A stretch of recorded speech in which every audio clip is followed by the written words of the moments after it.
ये जो civil services के एग्जामिनेशन हैं, इन एग्जामिनेशन में काफ़ी सारे वैल्यूज़, काफ़ी सारे वर्च्यूज़ हमें चाहिए होते हैं जो इस एग्जामिनेशन में हमें हेल्प आउट करते हैं क्वालिफाई करने के लिए। उसी में जैसे एक बहुत ही ज़्यादा बज़ वर्ड है और बहुत फ्रिक्वेंटली यूज़ शब्द है जिसको हम लोग या काफ़ी सारे सिलेक्टेड कैंडिडेट पेशेंस का नाम देते हैं कि पेशेंस से जो है तैयारी। पेशेंस का लार्जली ऑब्जेक्टिव है कि even if you are not able to qualify this very examination, तो आप अपनी जर्नी को थोड़ा लंबा रख पा रहे हो और लंबे समय तक तैयारी कर पा रहे हो, उसको पेशेंस का नाम दिया जा रहा है। मैं इसमें एक अपना ओपिनियन आप लोगों के साथ शेयर करता हूँ और अपना एक एक्सपीरियंस शेयर करता हूँ जो आप लोगों के लिए थोड़ा डिफरेंट थॉट भी होगा और आपको क्लैरिटी देगा। मेरे हिसाब से क्लैरिटी एक ज़्यादा बेहतर वैल्यू है as compare to patience. Clarity का मतलब क्या है कि अगर पेशेंस का मतलब है, जैसे बहुत सारे लोग इस एग्जामिनेशन को बहुत सारे सालों के बाद ही क्वालिफाई कर पा रहे हैं क्योंकि कंपटीशन का लेवल ज़्यादा है और आप देखेंगे कि एग्जामिनेशन अपने आप में मल्टीपल स्टेजेस के अंदर टूटा हुआ है। प्रीलिम्स है, मेंस है, इंटरव्यू है, तो सबको तैयार करने में समय लगता है। सब्जेक्ट्स भी बहुत सारे हैं, उनको कवर करने में टाइम लगता है, तो पेशेंस जो है बहुत इंपॉर्टेंट है। लेकिन पेशेंस के साथ भी अगर इस एग्जामिनेशन को मान लीजिए लास्ट तक, जो कि 5 साल 6 साल तैयारी तक कंटिन्यू कर पा रहे हैं, तो 1000 1500 2000 बच्चा तो ऐसा होगा जो लंबे टाइम तक तैयारी कर रहा है। लेकिन उसमें से भी जो क्वालिफाई कर पा रहा है वो 4 5 10 बच्चे ही होंगे क्योंकि सीट्स ही इतनी प्रपोर्शन में। तो पेशेंस से भी ज़्यादा एक इंपॉर्टेंट वर्च्यू है, डेट इज़ क्लैरिटी। क्लैरिटी का मतलब क्या है?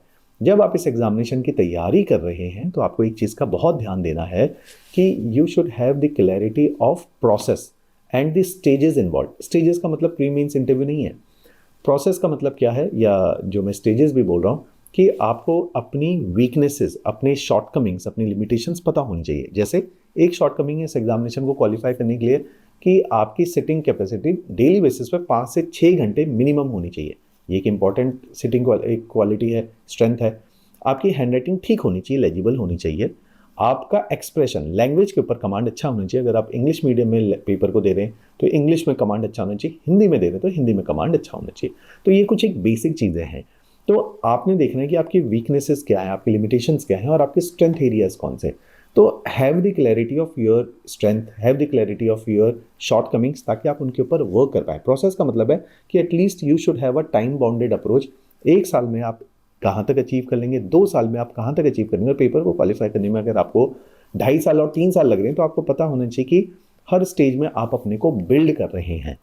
अगर क्लैरिटी के साथ पेशेंस रखा जाए तो वो ज़्यादा समझदारी है एज़ कम्पेयर टू कि आप केवल ये मान लें कि तैयारी को लगते ही 6-7 साल हैं और आप ये नहीं देख रहे कि हर साल आप कितना बिल्ड कर पा रहे हैं अपने आप को इस जर्नी के अंदर। अगर आप पिछले साल भी सेम प्लेटफॉर्म पे खड़े हैं, इस साल भी सेम प्लेटफॉर्म पे खड़े हैं, in terms of your abilities, in terms of your skill set, in terms of your craft, तो आप सीख नहीं रहे हैं, आप आगे बढ़ नहीं रहे हैं। तो इसलिए आप एक क्लैरिटी के साथ तैयारी को शुरू कीजिए।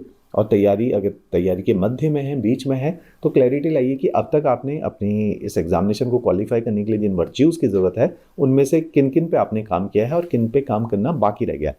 रिजल्ट आना इज़ द आउटकम, है ना, उसको परस्यू नहीं किया जाता। परस्यू किया जाता है इस तैयारी के क्लोजर को, कि at least you should have a very good command over answer writing, you could able to write answer in a stipulated time. ये हमने परस्यू करना है। जब आप ये अप्रोच कर लोगे, ये परस्यू कर लोगे, इसको अचीव कर लोगे, तो रैंक स्वाभाविक है कि आपकी आ जाएगी। आज नहीं तो कल आ जाएगी।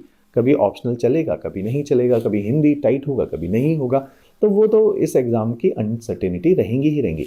आपने हर साल अपने को कितना बिल्ड किया है, आपने इसके ऊपर ज़रूर ध्यान देना चाहिए।